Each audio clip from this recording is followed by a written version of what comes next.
C'est toute la question de l'application du règlement MiCA. Aujourd'hui, les entreprises font une forme de shopping réglementaire, c'est-à-dire qu'elles se disent est-ce que voilà, j'ai envie d'aller être agréée en France, quitte à attendre plus longtemps, quitte à ce que ce soit plus difficile, à dépenser un peu plus,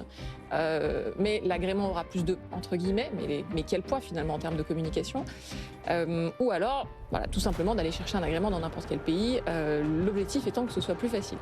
Donc le régulateur français aujourd'hui, il fait une forme de communication politique en disant, grosso modo, on n'a pas envie d'être les dindons de la farce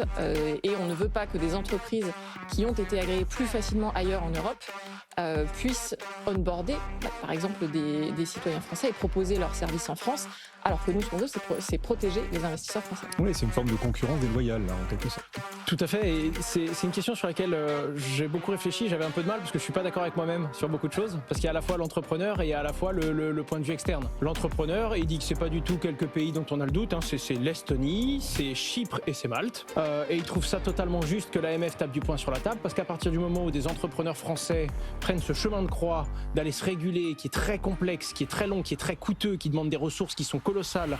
pour l'obtenir en France et qui mettent du temps à l'avoir,